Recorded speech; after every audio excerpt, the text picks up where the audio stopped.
Welcome to True Scary Stories, where the terrifying, the unexplained, and the downright chilling come to life. One day I was bored and decided to Google my own name. It's pretty rare, so I didn't expect to find much. I was actually quite surprised when I came across a website that had my full name in the domain. I had no idea who could have made it, so I clicked the link. It brought me to a simple message board. Curious, I checked the profile of the website's owner. That's when things got weird. This person was my age. They had the same hobbies, the same interests. The message board itself was empty. No posts, no replies. But something about it unsettled me. I bookmarked the site and decided to check back later. A month passed before I remembered it again. When I returned, the site had changed. Now there were diary entries. Just random thoughts like, "The weather was nice today," or "I'm so bored at work." Nothing unusual, until the coincidences started piling up. The website owner mentioned living in my city. Weird, but not impossible. My name is rare, but maybe it was just that. Coincidence. Then one night I went to a baseball game. Later I checked the website and the latest entry said, "Went to the baseball game today." Okay, maybe they're a fan of the same team. That's normal, right? But then I noticed other things. Little details that matched my life exactly. They had a dog with the same name as the one I had as a kid. They drove the same make and model of car I had in college. They mentioned eating at a restaurant I used to go to all the time when I worked my old job.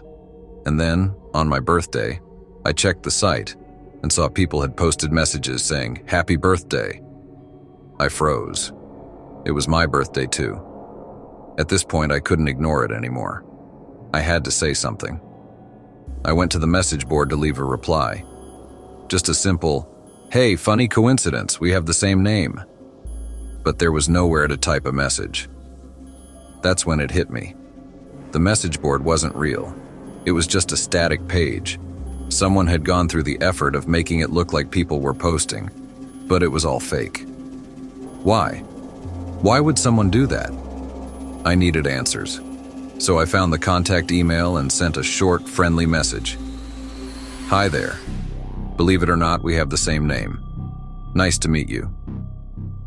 The next day, I went back to check the website. It was gone. Completely erased.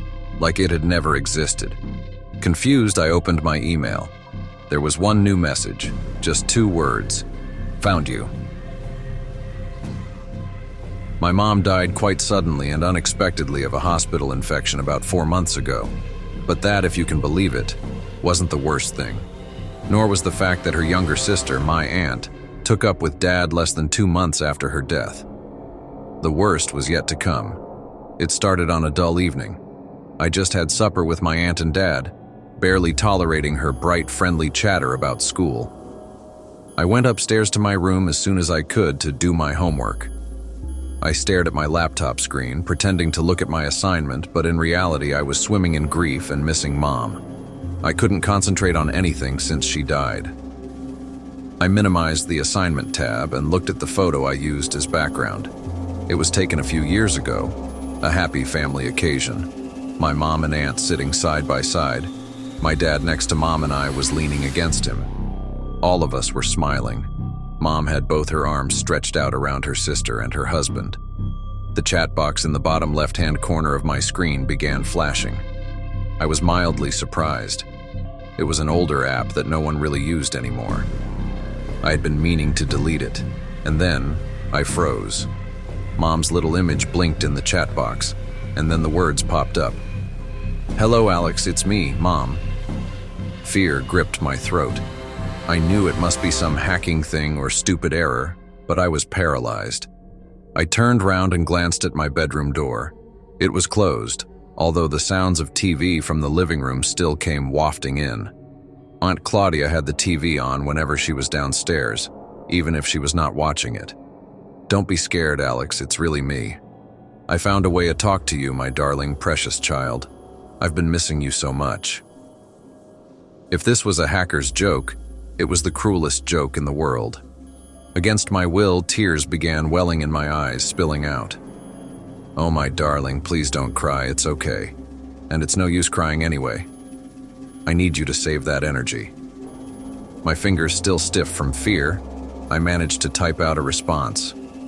"Mom, what do you mean? Is that really you?" I could sense her familiar frustration rushing back through the laptop, same as when she felt I wasn't being smart or strong enough when she was alive. "Of course, Alex, it's me, and I've come back to tell you something important. I had my own important news to share. Did you know Aunt Claudia moved in last weekend?" "Yes, I know. And this is what gave me the strength to come and tell you. Please be strong. I know you're a strong boy and can deal with this. I'm sorry you have to, but you must know.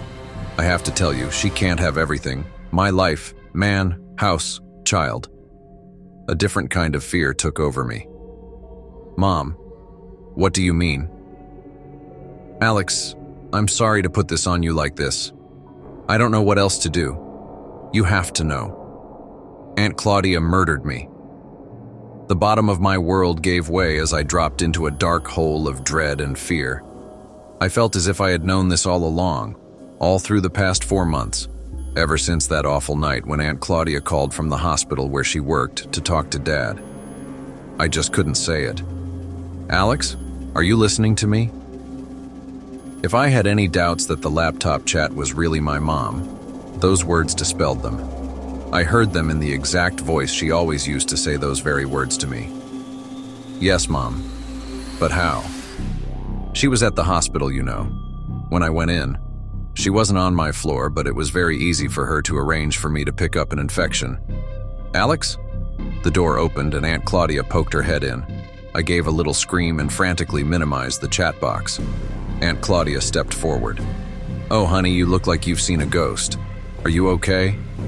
Wordlessly, I nodded. Aunt Claudia sighed. "Alex, I know. I miss your mom too. But this moping isn't doing you any good. It's hurting your dad, you know. Do you want him to suffer more?" I shrugged. I couldn't speak. I looked up at her. The light was odd on her face. She looked more like Mom than ever before, but also not. "And these clothes." She reached out and touched my black sleeve, and I flinched back as though she had hit me. She frowned, and for an instant I thought she was actually going to slap me. But then she smiled and said, "I know boys your age like to wear black, but what do you say me and you have a trip to the mall and pick you up some nice new gear? On me. Come on, it will be so much fun." I shook my head furiously. Tears of rage, grief, and fear splatter out. Aunt Claudia began again. "Oh, Alex." But then she stopped and went quiet.